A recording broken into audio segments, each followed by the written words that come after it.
এক যে ছিল মিষ্টি ছেলে আবু বক্কর নাম, মজারে মজারে দুষ্টমিতে শেখাতো ইসলাম। বাবা মায়ের বাধ্য ছেলে, অভিযোগ কারো নাই, তাই তো তাকে আদর করে ভালোবাসে সবাই। আবু বক্করের সাথে ইসলামের পথে মজার মজার সব ইসলামিক কার্টুন পেতে আমাদের চ্যানেলটি এখনই সাবস্ক্রাইব করুন আর পাশে থাকা বেল আইকনটি প্রেস করুন। আর সহ্য হয় না রে বাবা। হে আল্লাহ, আমাকে তুমি নিয়ে নাও তোমার কাছে। মা গো, এইভাবে বলো না মা। তুমি ছাড়া যে আমার আর কেউ নেই। তুমি না থাকলে আমি কিভাবে বাঁচবো মা? হে আল্লাহ, তুমি আমাকে একই পরীক্ষায় ফেললে। আমাকে সাহায্য করো আল্লাহ, আমাকে সাহায্য করো। আমি যে আমার মায়ের কষ্ট সহ্য করতে পারছি না আল্লাহ। চোর চোর চোর চুরি করে পালাচ্ছে, ধরুন ওকে। চুরি করে পালাচ্ছে, কে কোথায় আছেন? চোরকে ধরুন। ভাই, ওই দেখো, ওই ছেলেটা আমাদের সাথে খেলতে আসে না? হ্যাঁ ভাই, সেটাই তো মনে হচ্ছে। ওর নাম ইসমাইল, পশ্চিম মহল্লায় বাড়ি। ও চুরি করে পালাচ্ছে, কি ভয়ানক কথা! হ্যাঁ, সেটাই তো মনে হচ্ছে। চলো তো দেখি কি হয়। বেটা চোর, আমার মানিব্যাগ নিয়ে পালাস? সাহস কত বড়! এইবার টের পাবি। ওই দিন আমারও মানিব্যাগ চুরি হয়েছে। আমার তো মনে হয় ওটা ওই চোর নিয়েছে। ওকে ইচ্ছা মতো ডলা দিন, না হলে ঠিক হবে না। আমাকে আর মারবেন না স্যার, দয়া করে মাফ করে দিন। আমি আর চুরি করব না, কখনো চুরি করব না স্যার। ওকে অত সহজে ছাড়া নেই। ছেড়ে দিলে আবার চুরি করার সাহস করবে। বেটাকে পুলিশে দিয়ে দেই।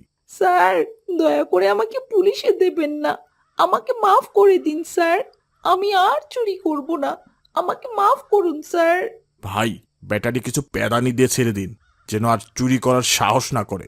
কত বড় সাহস, মানিব্যাগ চুরি করে! আগে হাড্ডি গুড্ডি ভেঙে নেই, তারপর ছাড়বো। ও জানে না কার পকেট থেকে চুরি করেছে। আমি তো বুঝতেই পারিনি ইসমাইল এত খারাপ। প্রতিদিন আমাদের সাথে খেলা করে, কখনো আমাদের সাথে খারাপ ব্যবহারও করেনি। ওকে দেখে তো চিন্তাও করা যায় না চুরি করতে পারে। হ্যাঁ ভাই, আমিও সেটাই ভাবছি। ভাই, ফুটবলটা এদিকে দাও। আসসালামু আলাইকুম ভাই। ওয়ালাইকুম আসসালাম। কেমন আছো ভাই? আলহামদুলিল্লাহ। ভাই, আমাকে খেলায় নেবে? হ্যাঁ ভাই, তুমি ওই পাশে দাঁড়াও। কখনো না, ওকে খেলায় নিব না। আমরা সব দেখে ফেলেছি তুমি কাল কি করেছো, আমরা সব জানি।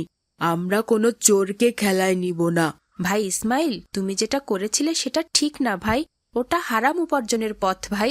আমাদের রাসূল সাল্লাল্লাহু আলাইহি সাল্লাম বলেছেন, তোমরা উপার্জনকে হালাল রাখো। মনে রেখো, কেউ যদি হারাম খাদ্যের এক গ্রাসও মুখে নেয়, তাহলে 40 দিন যাবৎ তার দোয়া কবুল হয় না। রাসূল সাল্লাল্লাহু আলাইহি সাল্লাম আরও বলেছেন, ফরজ আদায়ের পর হালাল উপার্জনও ফরজ। নবী রাসূলরা পৃথিবীর শ্রেষ্ঠ মানুষ, তারা নিষ্পাপ। তবুও আল্লাহ তাআলা কোরআন মাজিদে বলেন, হে রাসূলগণ, তোমরা হালাল, পবিত্র, উত্তম রিজিক খাও আর সৎকর্ম করো। তাহলে বুঝতে পারছো আমাদের জন্য হালাল উপার্জন কতটা গুরুত্বপূর্ণ। দয়া করে আর হারাম উপার্জন করো না ভাই, এটা সত্যিই অনেক ভয়ানক পাপ। ভাই, আমি আর কখনো এমন ভুল করব না। হারাম উপার্জনের মতো এত বড় পাপ আর করব না ভাই। ধন্যবাদ ভাই। ইসমাইল, তুমি ওই পাশে দাঁড়াও, তুমিও আমাদের সাথে খেলা করো। ওকে খেলায় নিলে আমি তোমাদের সাথে খেলবো না। মা বলেছে কোনো খারাপ মানুষের সাথে না মিশতে। একটা চোরের সাথে আমি মিশতে পারবো না বলে দিলাম। আচ্ছা ভাই, আমাকে সাথে নিতে হবে না, আমি চলে যাচ্ছি। তোমরা খেলা করো। ইসমাইলকে এভাবে খেলা থেকে বাদ দেওয়া তোমার ঠিক হয়নি। ও তো ওর ভুল বুঝতে পেরেছে। ও ওয়াদা করেছে আর কখনো হারাম উপার্জন করবে না। চলো ভাই, ওর বাসায় যে ক্ষমা চেয়ে নেই। ঠিক আছে ভাই। বাবা গো, আমি তো আর পারি না রে বাবা। আল্লাহ আমাকে উঠিয়ে নেয় না কেন? আর সহ্য হয় না রে বাবা। হে আল্লাহ, আমাকে তুমি নিয়ে নাও তোমার কাছে। মা গো, এইভাবে বলো না মা। তুমি ছাড়া যে আমার আর কেউ নেই। তুমি না থাকলে আমি কিভাবে বাঁচবো মা? আমি আর পারি না রে বাবা। পেটের ব্যথা যে দিন দিন আমাকে শেষ করে দিচ্ছে। এই ব্যথা আমি আর সহ্য করতে পারি না বাবা। আর তো মাত্র কয়টা দিন। আমি তোমার জন্য টাকা জমাচ্ছি। অপারেশন করালেই সব ঠিক হয়ে যাবে মা। আমাকে আর মিথ্যা সান্ত্বনা দিস না বাবা। তুই এত ছোট মানুষ, এত টাকা কোথায় পাবি বল? আমার মরণ ছাড়া আর গতি নাই রে বাবা। মা গো, আমি তোমাকে কখনো মরতে দেব না মা, কখনো মরতে দেব না। আমি এখন রাতেও কাজ করি, সারা দিন সারা রাত কাজ করে হলেও আমি তোমার অপারেশন করাবো মা। 2 বেলা কাজ করে কত টাকাই বা দেয় ওরা? 2 বেলা মিলে তো মাত্র 300 টাকা। আমার প্রতিদিন এখন ওষুধই লাগে 200 টাকার, সংসার খরচ আছে। তুই আর আমাকে মিথ্যা সান্ত্বনা দিস না রে বাবা। মা, আমি যেভাবে পারি তোমার অপারেশন করাবো। আমার যে তুমি ছাড়া আর কেউ নেই মা। আমি আমার সব কিছুর বিনিময়ে আমার মাকে বাঁচাতে চাই। বাবারে, আমি আর পারছি না। আজকের ওষুধটা দে বাবা, পেট ব্যথার দম বন্ধ হয়ে যায় রে বাবা। মা গো, আমি তো আজ তোমার ওষুধ আনতে পারিনি, মালিক দোকানে ছিলেন না। আজকের টাকা ওরা দেয়নি মা, কাল দেবে। তাহলে আমাকে এক গ্লাস ঠান্ডা পানি দে বাবা। পানি খেয়ে যদি কলিজা ঠান্ডা হয়। আর পারছি না রে বাবা, আর পারছি না। হে আল্লাহ, তুমি আমাকে একই পরীক্ষায় ফেললে। আমাকে সাহায্য করো আল্লাহ, আমাকে সাহায্য করো। আমি যে আমার মায়ের কষ্ট সহ্য করতে পারছি না আল্লাহ। আমি এখন আমার মাকে কিভাবে বাঁচাবো আল্লাহ? ভাই, আমার তো ইসমাইলের মায়ের জন্য ভীষণ খারাপ লাগছে। ওর মায়ের চিকিৎসার জন্যই হয়তো ইসমাইল টাকা চুরি করেছিল। হ্যাঁ ভাই, ওর তো মা ছাড়া আর কেউ নেই, কোনো আত্মীয় স্বজনও আছে বলে আমার জানা নেই। তাহলে এখন ওর মায়ের চিকিৎসা কিভাবে করাবে? বুঝতেই পারছি না কিভাবে কি করি। অনেক খারাপ লাগছে ভাই।